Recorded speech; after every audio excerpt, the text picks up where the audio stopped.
Y ahora vamos a concluir esta parte de la clase mostrando a los autores más importantes del teatro griego. Vamos a empezar con los representantes justamente de la tragedia. Vamos a tener a Sófocles en primer lugar, el autor de Edipo Rey. La historia que al inicio la vimos en una adaptación. Sófocles va a trabajar muchísimo la llamada psicología del personaje. Va a ser por primera vez Edipo un personaje que se cuestiona si debe o no debe conformarse y resignarse a su destino. Recuerden que tanto el rey Layo como Edipo en esta obra intentan cambiar su destino, ir en contra de los designios divinos o del oráculo. Sin embargo, también la obra es una clara muestra de que el hombre, ante los poderes de los dioses, no pueden hacer absolutamente nada. Sófocles va a escribir luego de Edipo Rey Antígona para prolongar en la tragedia qué es lo que ocurre con los descendientes de Edipo y terminará en esta trilogía con la obra Edipo en Colona, el lugar donde el protagonista se autodesterró luego de la muerte de su madre y de descubrir la verdad de su destino. Un segundo autor trágico es Eurípides, conocido como el más trágico de los trágicos, con su obra más importante llamada Medea. Medea es la mujer que asesina a sus hijos porque su esposo decide irse con otra. En la obra se van a mostrar aspectos muy desgarradores de los personajes, la victimización de inocentes y sobre todo el melodrama. El esposo, Jasón, intenta buscar a sus hijos después de que Medea ha matado a su nueva esposa, pero cuando llega, Medea los mata delante de él. Jasón no sabe qué hacer y luego llegan los hombres del castillo de Creonte, el lugar donde murió la nueva esposa de Jasón, y al ver a los hijos muertos de este protagonista, creen que él también lo mató y se lo llevan para condenarlo a muerte.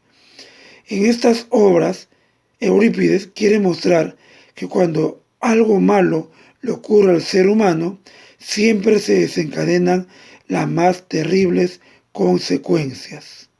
Y en tercer lugar tendremos a Esquilo, el llamado padre de la tragedia griega. Esquilo va a proponer la trilogía de las historias y destaca su obra más importante, La Orestiada, que justamente es el nombre del conjunto de 3 obras donde el protagonista sufre por la muerte de su padre.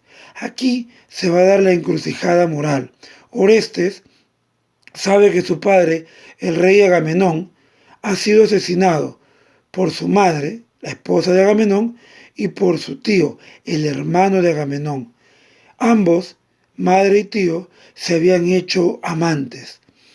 Cuando muere Agamenón, la ley indica que el hijo debe matar a los asesinos de su padre.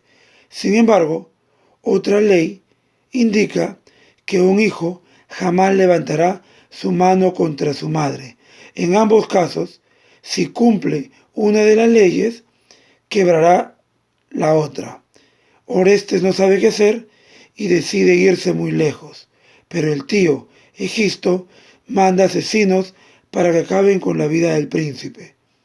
Cuando Orestes descubra las intenciones del tío, decide entonces cumplir con los designios de la diosa Némesis, lo que exigía la venganza de la muerte del padre. Viene y mata al tío y también a su madre. Inmediatamente, 3 terribles furias van detrás del héroe, y ahí culmina la segunda parte de esta tragedia. En la tercera, los dioses cuestionan las leyes divinas, se humanizan y terminan fallando a favor del príncipe Orestes, quien luego gobernará en paz. Hay que resaltar que estos 3 dramaturgos griegos compitieron entre sí en más de un certamen. siendo ganador cualquiera de ellos, lo que hacía que al año siguiente la obra que proponían los otros concursantes, fuera mucho mejor elaborada.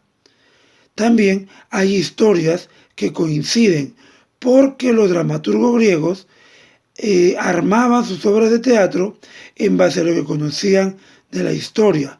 Por ejemplo, si Sófocles había escrito Edipo Rey, sus rivales escribían sobre el enfrentamiento de los hijos de Edipo.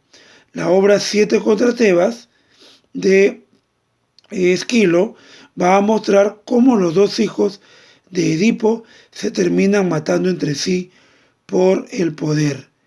Y esto también ocurre en la propia obra de Sófocles llamada Antígona. Ellos no eran dueños de las historias, por el contrario, ellos competían mostrando las partes más trágicas en dichas historias.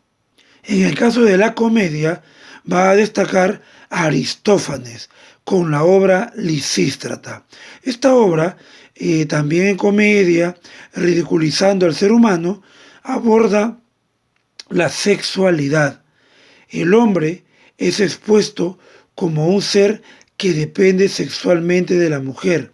Lisístrata dirigirá la primera huelga sexual donde las mujeres se oponen a tener intimidad con sus esposos hasta que no firmen la paz con el enemigo y dejen de estar de guerra en guerra. Los hombres intentan hacer resistencia y burlarse de la propuesta de Lisístrata. Sin embargo, con el paso de los días se dan cuenta que no pueden vivir sin el sexo y terminan firmando la paz con sus enemigos. Bien, esta ha sido nuestra clase de hoy sobre el teatro griego. Lo hemos resumido de la manera más sencilla posible porque en realidad la información es muy amplia. Espero que hayan podido comprender y ya saben, desarrollen sus actividades y mandan las respuestas al WhatsApp del profesor. Muchas gracias y hasta la próxima oportunidad.